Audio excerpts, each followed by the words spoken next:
Saya komunis. Saya komunis. Panji Gumilang, pimpinan Pondok Pesantren Al Zaitun Indramayu, hingga saat ini terus menjadi sorotan publik lantaran kerap membuat kontroversi. Maka orientasi kita nanti ke depan, kalau toh ingin melanjutkan sekolah ke luar negeri, jangan ke Eropa, jangan ke Amerika, ke Cina. Oh, sekarang bangga sekolah ke Saudi. Belajarnya apa? Kitab. Ini menjadi perhatian khusus teman-teman, khususnya yang punya adik, punya anak yang akan melanjutkan ataupun studi ke luar negeri. Yang mana ke luar negeri itu adalah negeri kafir. Maka orientasi kita nanti ke depan, kalau toh ingin melanjutkan sekolah ke luar negeri, jangan ke Eropa, jangan ke Amerika, ke Cina.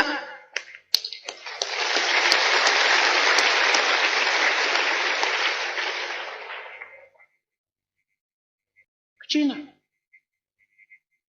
Pelajari di Cina. Sampai was-was-wasnya juga dipelajari, bahasanya dipelajari.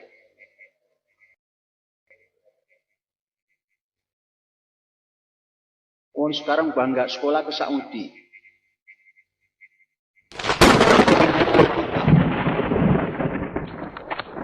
Bismillah, Assalamualaikum warahmatullahi wabarakatuh. Alhamdulillah, Allahumma shalli ala nabiyina Muhammad wa ala alihi washabihi ajmain. Teman-teman, semoga sehat, semangat, serta sukses selalu.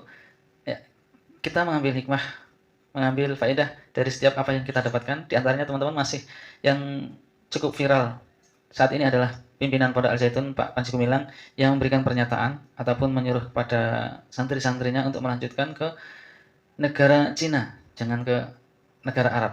Ya, kurang lebihnya seperti itu. Nah, ini menjadi perhatian khusus teman-teman, khususnya yang punya adik, punya anak yang akan melanjutkan ataupun studi ke luar negeri.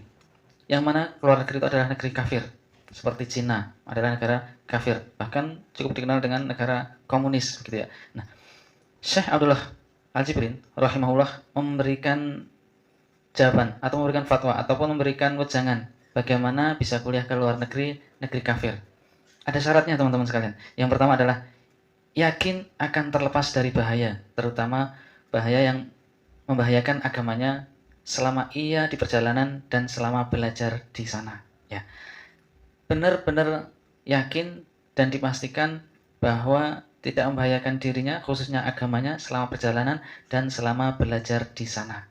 Ya, di negeri kafir tersebut, agamanya pada dirinya terjaga, keyakinannya ataupun keimanannya, ketakwaannya, seperti sholatnya, 5 waktu, baca Quran, sholat Jumat, dan yang lain-lainnya tetap bisa terjaga. Tidak kemudian luntur, hilang, atau dilarang di sana. Nah, jika ini tidak terpenuhi maka tidak diperbolehkan. Kemudian syarat yang kedua adalah untuk selamat dari hal ini tentu harus memiliki bekal ilmu.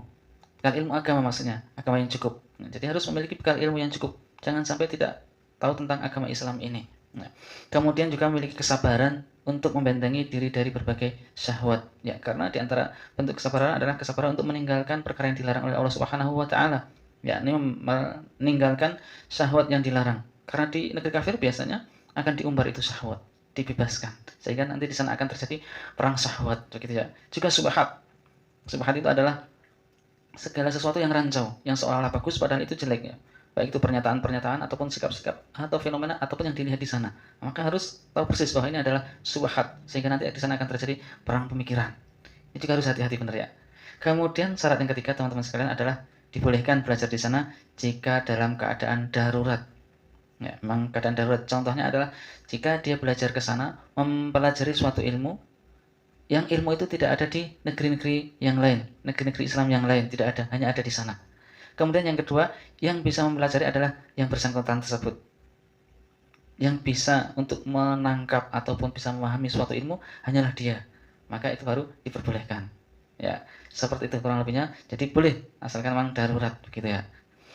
Adapun kalau di negeri-negeri yang lain itu ada, ya, maka lebih ditamakan ke negeri yang lain yang ada, itu maksudnya negeri Islam yang lainnya yang lebih kondusif gitu ya, yang lebih terjaga agamanya jika ilmu yang akan dipelajari itu ada di sana.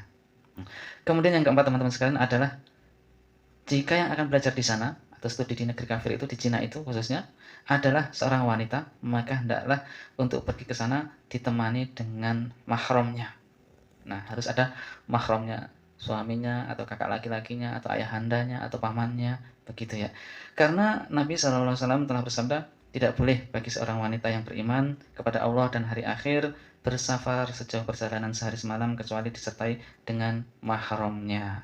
Apalagi tinggal di sana berbulan-bulan atau bahkan bertahun-tahun kalau belajar di luar negeri untuk mencapai yang dicita-citakan cukup lama bertahun-tahun, maka harus didampingi oleh mahramnya agar selamat, khususnya selamat agamanya. Namun ada yang disayangkan teman-teman dari pernyataan Panji Gumilang adalah sebagai berikut ini.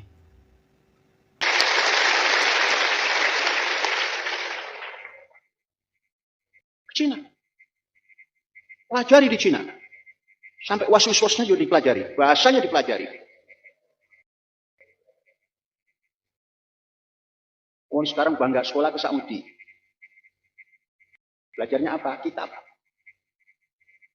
Ya, belajar di Arab hanya belajar kitab. Na'udzubillah min dzalik. Ini adalah statement atau pernyataan yang kurang baik bagi seorang pimpinan pondok pesantren ya. Mohon maaf sekali teman-teman sekalian. Seharusnya tidak diucapkan seperti itu ya. Karena belajar kitab di Arab Saudi, di Mesir dan yang lainnya itu sangat penting. Karena kenapa teman-teman sekalian? Karena mempelajari agama ini.